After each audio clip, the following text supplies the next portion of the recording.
A 26-year-old Naho Takamiya and her friends meet outside their old school to dig up a time capsule and read letters they wrote to themselves 10 years earlier, when they were 16 years old and went to the same school. Naho begins her story thinking about the many moments in her past that she regrets, and wishes to tell her 16-year-old self how to change them to avoid future regrets and their consequences. 10 years earlier, Naho wakes up late for her first day of school and sees a strange letter, which apparently comes from her adult self. She reads the first page of the letter at school and realizes that it accurately describes the events of the day, including the arrival of a transfer student, Kakeru Naruse. As the classes end, Naho and her friends decide to walk back together, and they invite Kakeru to get to know him better. Although the letter says not to invite Kakeru along on that very day, the new student ends up spending the whole afternoon with the group. The following day, Kakeru does not come to school, and is absent for 2 whole weeks. After that, when Naho asks why he did not come to school for so long, Kakeru answers with a joke. In PE class, and heeding the letter's suggestion,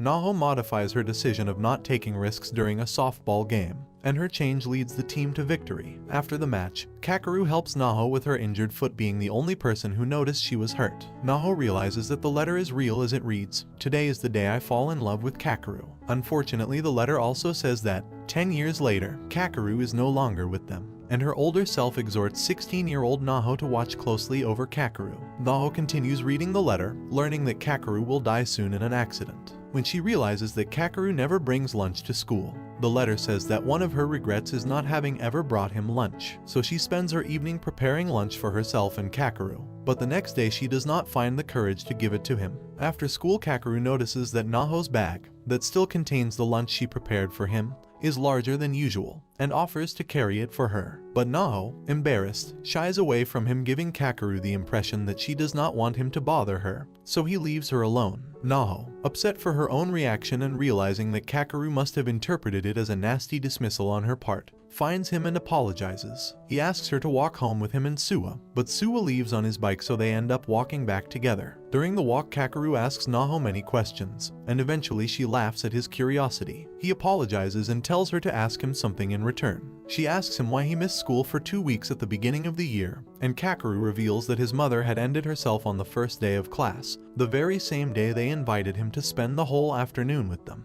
Naho's reaction, as a way of comforting him, is to finally give him the lunch she made, making Kakeru smile. She decides at that moment that she will do all she can to take care of Kakeru and make sure that he keeps on smiling. In the 10-year later timeline, Naho and Suwa, now married with a baby, meet up with their other friends to go to Kakeru's burial place. Naho continues to read the letter from her future self, which says that Kakeru will soon leave the football club. However, on that same day, Suwa tells them that Kakeru will be staying in the football club for good. Naho realizes that what is written in the letter can change, surely depending on her taking better decisions to avoid her future regrets. The letter says that Kakeru will start going out with a girl, Yuta Ryo, who is interested in him. In a brief conversation, Kakeru asks Naho if there's someone she likes, to which she answers with a negative out of embarrassment, after which she asks him the same thing. He also replies that there isn't anybody he particularly likes, and when Naho asks about Yuta, Kakeru tells her that he likes how she looks. As written in the letter, Yuta approaches Kakeru on that same day to ask him out. Before answering, Kakeru asks Naho in a tiny note if she thinks it is okay for him to date Yuta, and Naho replies no, also on a small piece of paper. Unfortunately, Kakeru sees Naho's note too late. After having agreed to go out with Yuta, Naho leaves school upset and apologizing to her future self, regretting her attitude and lack of initiative. In the 10-year later timeline, the group is reading the letters they left for their grown-up selves in the time capsule, and realize that Kakeru wrote to all of them, but nothing at all to himself. They ask themselves if Kakeru already knew back then that he would not have a future, and the shadow of his death looms heavy over them all. In the 10-year later timeline, on the day of Kakeru's birthday and after having opened the time capsule, Naho and the rest of the group visit Kakeru's grandmother, with whom he lived after his mother's death. His grandmother remembers them all, telling them that Kakeru used to talk constantly about them, especially about Naho. Shifting back to the earlier timeline, while Kakeru and Yuta date, she constantly clings to him, making it impossible for Naho to ever talk to him. Naho, having read the letter further, really wants to change the behavior described in it and its consequences by having a conversation with Kakeru and telling him something she keeps hidden even from her friends. But since Yuta is always at Kakeru's side, this seems impossible. One day at the end of class, Naho tries to call out to a somber Kakeru, but Yuta bumps into Naho, making her fall. Kakeru rushes to Naho's side to help her stand up, causing Yuta's jealous anger. Yuta screams at Kakeru that he is always talking to Naho and that she does not want him to talk to other girls, then storms out crying. Kakeru stays behind, kneeling in front of Naho with his hand outstretched to help her stand up. But Naho also runs away, thinking that she is the cause of the fight with his girlfriend. Naho then bumps into Suwa, who tells her to stop running away. Although it is clear that Suwa has feelings for Naho, he tells her to go talk to Kakeru, and that Kakeru wants to talk to her too. Suwa says that he does not think it is bad that they speak to each other. At the end of the day, they are friends. Listening to Suwa's suggestion, Naho rushes off with the intention to finally have that very much needed conversation with Kakeru. Takako and Azusa, who witness Suwa and Naho's conversation, thank him and wonder what she is not telling them, which Suwa perfectly knows but does not share. Finally, Naho reaches Kakeru and they sit down on a park bench to clear the air. Kakeru tells Naho that he will break up with Yuta, and that it is not because of what just happened at school, so it is not Naho's fault, but because he has realized to be in love with someone else. Kakeru asks Naho to walk home together after school, and Naho continues to notice the increasing discrepancies between the letter and her current world, since her past self walked back on the same day with the whole group, while she is now alone with Kakeru. Kakeru wants to see the park close to Naho's home, so she takes him there, and Kakeru uses this opportunity to give Naho a hairpin as thanks for the lunches she made for him. He also asks her to study with him, alone again, during the weekend at the library, where they are seen by Yuta. After the test that Kakeru aces, with Naho's help, their science teacher gives a short exposition on the concept of time travel and the theory of alternate universes. Naho suddenly realizes that the letter hasn't changed despite her present self taking different decisions, probably due to the fact that she has created a new timeline with the new choices she has made. She is upset when she realizes that, despite everything she has done, nothing will change for her future self who wrote the letter, nor for anybody else in that specific timeline, including Kakeru, as her present has changed.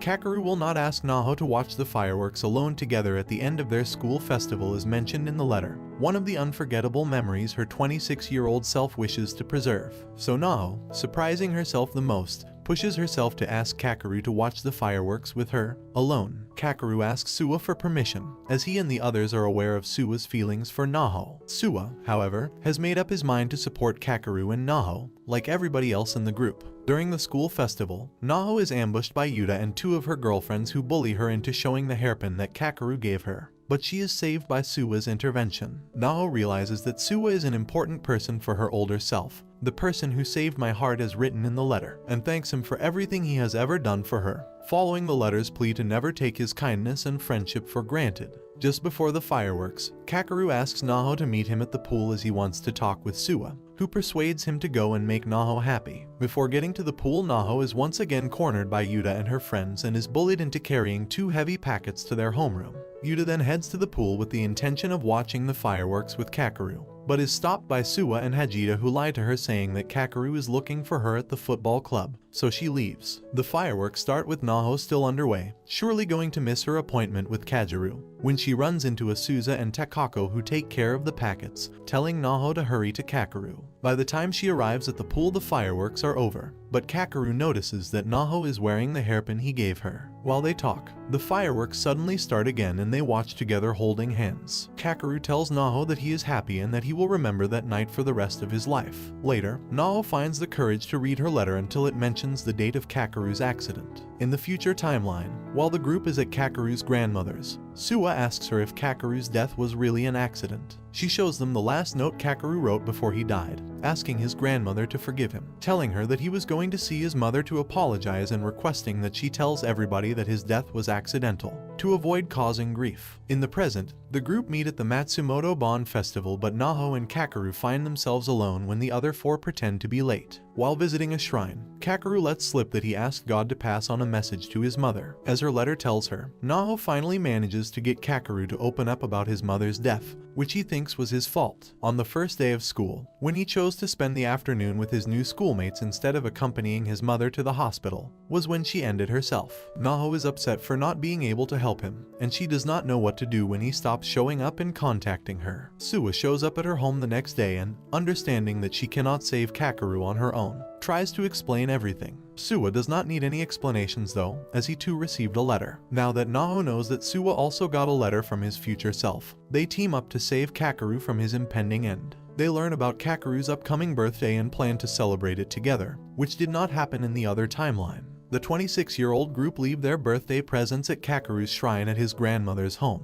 Suwa letting go of the flower bouquet he brought just for a few seconds, only to pick it up again and handing it to Naho from Kakeru. He explains that, jokingly, Kakeru asked him for a bouquet as birthday present so that he could give it straight on to Naho, adding that Kakeru had always been in love with her. In the 16-year-old timeline, having found out about Kakeru's birthday in time to celebrate it, Suwa hands him a bouquet and tells him not to run away. With this encouragement, Kakeru gives the flowers to Naho and confesses his feelings for her, telling her that she does not need to answer. Through their letters, Naho and Suwa learn that Kakeru will attempt end himself after meeting up with his friends from Tokyo, who laugh at his admission of thinking about ending himself. Naho and Suwa know that, for them to be able to save Kakeru, he needs to confide in them. So Suwa asks him straight out if he is thinking about dying. Kakeru answers honestly, saying that yes, he is in fact thinking about death since he feels responsible for his mother's end. On the first day of school, he chose to stay with his new group of friends instead of going back home, thinking his mother was a bother. To that, Suwa replies that this is absolutely normal, that he himself thinks his family is bothersome and prefers to have fun with his friends. Suwa embraces Kakeru, telling him that he did not do anything wrong, that his mother's death was not his fault, to live on. Naho realizes that the answer to Kakeru's confession is not about her, but about Kakeru understanding that he is loved and needed, so she candidly reveals her feelings to him, admitting that she is in love with him and asking him to never leave her alone. Naho is becoming convinced that what happened in the other timeline can change, especially after Kakeru tells her that he cancelled his plans with his friends from Tokyo to go out with Suwa instead. This means that his first attempt to end himself has been thwarted. Naho and Suwa, however, worry when Kakeru faints during a soccer match, so when he is chosen as the anchor of the relay team, they try to have him quit, following their letter's requests. Naho's letter states that Kakeru is going to be uneasy about the relay run, but when they ask him, he seems sincerely happy to be able to do something for the class. Eventually, Naho and Suwa decide to depart from their letter's instructions to follow their instincts, and the whole gang end up volunteering to run the race with Kakeru, which makes him really happy. After school, Suwa and Naho discuss their decision to go against the suggestions of the letters, and on that same day, Naho decides to put her letter away and act as she feels is the best for Kakeru instead. At the end of class, Kakeru asks Naho to walk to the school gates with him, and stretches his hand towards Naho. This also happens on the following day, and on both occasions she does not understand what Kakeru means. Kakeru apologizes both times and walks sadly away from Naho. Sensing Naho's struggle, Suwa reminds her that she is not alone, that they are all there for her and she should share her troubles with the group. They explain to Naho that Kakeru is simply asking to hold her hands, and that they understand his sadness at what he surely interprets as a refusal on Naho's part. At that point, Suwa suggests that Naho should tell the group everything, and she mentions the letter from her future self and Kakeru's fate. To her surprise, they all show her their own letters from the future, and assure her that they have exactly the same goal: save Kakeru. Naho begins making a more conscious effort to do what she feels she needs to do to improve her relationship with Kakeru, counting on the support of the whole group. Thanks to Asuza's future self, the group knows that her birthday will be rainy despite the sunny forecast, so they all bring umbrellas except Kakeru, who is left to share Naho's. They walk home together and eventually stop for shelter, where Naho finally finds the courage to hold out her hand for Kakeru to hold. Kakeru tells Naho that whenever she will want to go out with him, he will, but Naho is unable to say yes yet. Naho goes back to the letter from her future self to learn that nobody from Kakeru's family will attend the upcoming athletic meet, and that Kakeru will be sad the whole day. Suwa decides to ask his parents to invite Kakeru's grandmother to the meet and drive her over, a surprise for Kakeru that improves his spirits, although throughout the event he still thinks about his mother. Suwa tells Kakeru to make sure he asks Naho out as other boys might snatch her up, that he might even do it and if Kakeru thinks that would be acceptable. Kakeru's answer is that it might actually be a good thing, since he himself might disappear sooner or later, and if Naho were going out with him she would be hurt when he has gone. But after a game, when Suwa receives medical attention from Naho, Kakeru is upset and leaves the group, not allowing Naho to take care of his own bruises, musing on the truthfulness of his earlier words to Suwa. The gang notice that something is going on with Kakeru but do not really know what to do about it. Hajita's future self wrote in his letter that Kakeru had injured his ankle during the previous game, although he would not say anything even when he is sent, together with Naho, to carry out an errand. Hajida, Asuza, Suwa and Takako eventually find them and help them out, even if Kakeru insists it is not necessary. Together they ask him about his sadness and make him understand that he is not alone. Kakeru finally accepts their support and shares with the whole group the truth about his mother's death, and that he feels he does not have the right of having fun and being happy since she has gone. They tell him that if his mother is looking down on him, it would worry her to see him sad, while it would make her happy to see him having fun. Kakeru eventually understands and leaves to have his ankle looked up by a doctor, who says he should not run the relay, although he assures everybody that he is perfectly fine with his ankle bandaged up. During the race, each member of the group passes a message on to Kakeru, the last runner, letting him know that they will always be with him, even 10 years from now, when he receives the messages with the baton. And although starting from last place, Kakeru finds the strength to finish the race first, leading his team to victory, contrary to what the letters said. Naho concludes that the letter, having strayed from the other past, is not always right but also not always wrong. After the games, Kakeru's grandmother reminds him about another athletic meet in the past, just after his parents' divorce, during which he would not smile until he also won the relay race, and that his smile made his mother really happy. And at the end of the day, when they find themselves alone, Kakeru claims from Naho his reward for winning the race, a sweet kiss on her cheek. The group each takes one photo that was taken by Suwa's father. The story shifts to the future group, where Suwa hopes that Kakeru is okay with him stealing his girl. They begin to each question what they could have done differently, but it hits Suwa the hardest as he was the only one who really knew how both sides felt. Naho comments about how she still would have married him, citing how happy she was when she got his confession in high school. The date of the confession was New Year's Eve. Shifting back to the present, Suwa suggests that they spend New Year's Eve as a group, but Suwa does not want to go. Takako then alerts him to what she receives from her future self, and asks him if he really wants to let go of his chance to be with Naho so easily. The episode shifts back to a class discussion about parallel worlds, which explains a lot about how the future will stay the same regardless of their decisions. He will still always marry Naho in that world, but in this world he wants to make a choice to support Kakeru and Naho. Kakeru could not make the Christmas date because of his grandmother being sick.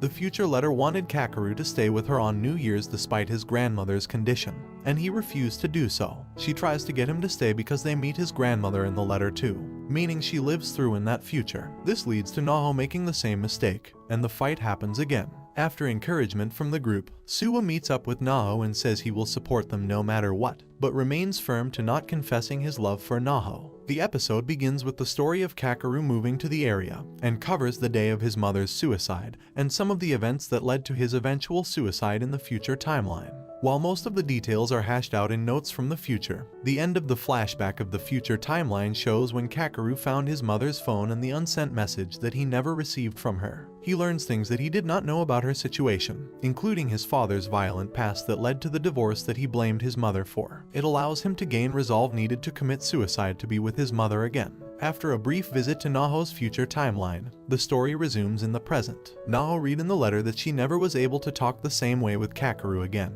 and she makes a point to apologize to him for what happened on New Year's, which her future self was never able to accomplish. While she does accomplish this goal, there is still a rift between the two that she cannot seem to get through. The future selves of the 5 group members meet at the designated spot, where they lament inviting Kakeru to go with them on that day. They discuss that a researcher believes that there is a black hole in the same location as the Bermuda Triangle, and they decide to send letters out to sea in hopes of reaching their past selves. The episode concludes with Naho telling Kakeru to wait until Valentine's Day. Her thoughts suggest that she remains committed to seeing him through his troubles, regardless of whether or not he likes her or hates her. Leading up to Kakeru's final day, Naho struggles with being able to deliver her chocolate to Kakeru. The future letter outlines the 4 different chances that she will have, but the first 3 times she missed her opportunity. Her last chance she as Kakeru leaves earlier than anticipated, and she hurries to catch up. On the way there, she collides with Yuta and drops the chocolate and it gets stepped on. This does not change her resolve to chasing after Kakeru. She meets him in the locker room,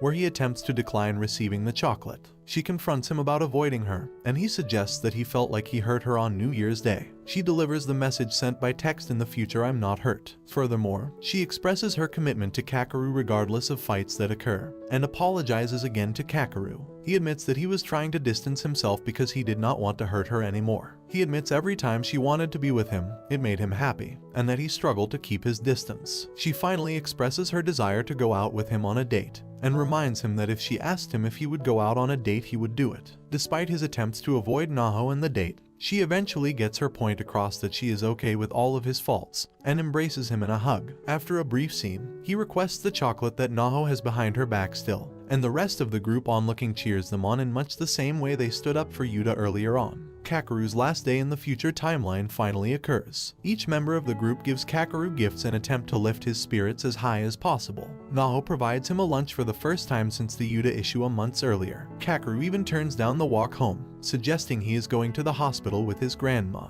Small changes occur throughout the episode that differ from the letters, but the group is still worried about 8 p.m. that night. The future group talks about the paradox that would occur if the timelines were connected, and further convince themselves that they have said goodbye to Kakeru for the final time in their own time. But they are satisfied with sending the letters, knowing that if there are parallel timelines that they save him, that it is more than worth it to them to try it. The present timeline returns, and Kakeru looks at his mother's phone in the current timeline just like future timeline. This was the event that pushed him to end himself previously. While he lasts beyond the 8 p.m. timeline that even occurred in the past, he makes the same effort to take his own life again, walking in front of an oncoming truck. However, this time he could not bring himself to do it and got out of the way at the last moment, citing that friendship made him reconsider. Specifically, the friends he had made had led him to consider their feelings as well. The group all shows him the letters that they received from the future, and suggests that they had attempted to make amends for previous mistakes. They also provide letters from their future for him to read. In the end, Suwa tells him it is his fault for trying to die and that he won't forgive him if he does, and then apologizes for inviting him to join them during the opening ceremony. All of the friends embrace. Afterward, they walk back and learn that someone vandalized his bike, which is why he walked instead and was late. He writes a letter to his future self for the capsule that differs from the future timeline,